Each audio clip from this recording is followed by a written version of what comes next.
Հայաստանի վարչապետ Նիկոլ Փաշինյանի կառավարման միայն առաջին շրջանում Հայաստանում եւ Արցախում տեղի է ունեցել մոտ 1 տասնյակ պատերազմ, 2020 թվական հուլիսի 12 տավուշ, նոյեմբերյան Ղազախ, Շամշադին Թոբուս հատված, հայ-ադրբեջանական զորքերի միջև թեժ մարտեր են սկսվում, երբ ադրբեջանցի զինծառայողները ՈՒԱԶ մակնիշի մեքենայով մոտենում են շփման գծի Տավուշի հայկական դիրքերին։ Հրետանիով, անօդաչուներով ու այլ զինատեսակներով ծանր մարտերը շարունակվում են 4 օր։ Այս մարտերի ընթացքում հայկական բանակը 5 զոհ է տալիս։ 2020 թվական սեպտեմբերի 27 Արցախ։ Արցախյան երկրորդ կամ 44-օրյա պատերազմ։ Ադրբեջանը լայնամասշտաբ պատերազմ է սկսում Արցախի դեմ։ Հայաստանից ու Արցախից միայն պաշտոնական տվյալով 3825 զոհ, 253 անհետ կորած, ավելի քան 11000 վիրավոր ու հայտնի չէ, թե քանի գերի ենք ունենում սեպտեմբերի 27-ից հետո։ 40,000 մարդ է փախստական դառնում, 80 մարդ, որ չի հասցնում տարհանվել, իր տան մեջ է մահանում։ 44 օր տևած պատերազմը ավարտվում է նոյեմբերի 9-ին։ Հայաստանի, Ադրբեջանի եւ Ռուսաստանի եռակողմ հայտարարությամբ, որով հայկական կողմը տարածքային ծանր կորուստներ է ունենում։ Արցախի 75%-ը հանձնվում է Ադրբեջանին։ Արցախում ռուս խաղաղապահներ են տեղակայվում։ Ներխուժումներ Հայաստանի ինքնիշխան տարածք 2021-ից 2022 թվականներ։ 44-օրյա պատերազմից հետո ռազմական գործողությունները տեղափոխվում են բուն Հայաստանի Հանրապետության տարածք։ Ադրբեջանական ստորաբաժանումները սահմանների ճշգրտման պատրվակով, մեծաքանակ զորքով ու զինտեխնիկայով ներխուժում են Սյունիքի Սև լճի հատված, ապա Գեղարքունիքի վերին շորժա եւ Կութ բնակավայրերի տեղամաս դիրքավորվում են։ Մայիսի 25 Ադրբեջանական զինված ուժերը վերին շորժայի ուղղությամբ կրակահերթ են բացում։ Հայկական կողմից զոհվում է պայմանագրային զինծառայող, ունենում ենք նաև վիրավորներ։ Մայիսի 27 Լուսաբացին Գեղարքունիքի սահմանային հատվածում ադրբեջանցի զինծառայողները շրջափակում, գերեվարում են ինժեներական աշխատանքներ կատարող 6 հայ զինծառայողի։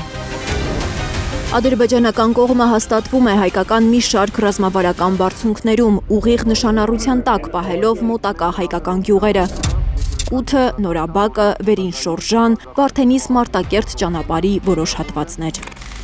2021 թվական հուլիս Երասխ Նիկոլ Փաշինյանի կառավարման շրջանում ադրբեջանական բանակն առաջին անգամ սկսում է հարվածել նաև Նախիջևանից։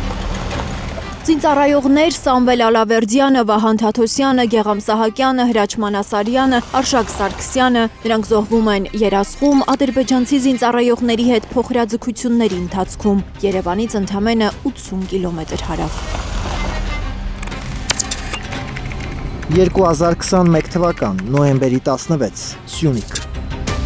Ադրբեջանի զինված ուժերը հրետանային միջոցներով, զրահատեխնիկայով, տարբեր տրամաչափի հրաձգային զինատեսակներով հարձակվում են Սյունիքի մեծ իշխանասարի տարածքում հայկական մարտական հենակետերի վրա։ Պաշտպանության նախարարությունը հայտնում է 6 զոհի, 32 գերեվարված զինծառայողի, 13 վիրավորի մասին։ Հայկական բանակը դիրքային կորուստներ է ունենում, կորցնում է 2 մարտական հենակետ։ 2022 թվական մարտ Արցախ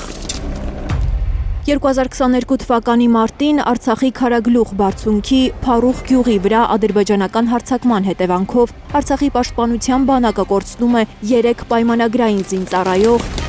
15 մարդ վիրավորվում է։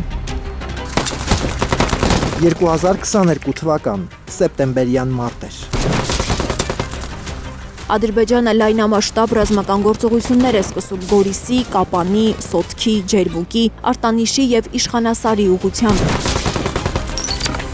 Ըստ քննչական կոմիտեի վերջնական ամփոփման հայկական կողմից զոհվում է 224 մարդ։ 293 զինծառայող եւ 8 խաղաղ բնակիչ վիրավորվում են, ավելի քան 20 զինծառայող գերեվարվում է։ Այս հարձակման հետևանքով Ադրբեջանը օկուպացնում է Հայաստանի ինքնիշխան տարածքի ևս մի քանի տասնյակ քառակուսի կիլոմետր։ Զգալիորեն առաջանում է ջերմուկի ուղղությամբ վերահսկողության տակ առնելով քաղաքին նայող ռազմավարական բարձունքները։ 2023 թվական, սեպտեմբերի 19-ից 20, Արցախ։ Արցախի էթնիկ զտումը։ 2023 թվականի սեպտեմբերի 19-ին շուրջ 10 ամիս տևած շրջափակումից հետո Ադրբեջանը հարձակվում է Արցախի վրա։ Ըստ հաստատված թվերի զոհվում է 223 զինծառայող, 25 խաղաղ բնակիչ, նրանցից 6-ը երեխա։ Վիրավորվում է մոտ 244 մարդ, որից 80-ը խաղաղ բնակիչ։ Մեկօրյա մարտերից հետո ավելի քան 100,000 արցախցի բռնի տեղահանվում է Հայաստան։ Տեղահանման ծանր պայմանների, սթրեսի և դեղորայքի բացակայության պատճառով ճանապարհին մահանում է շուրջ 70 մարդ։ Արցախը հայաթափվում է։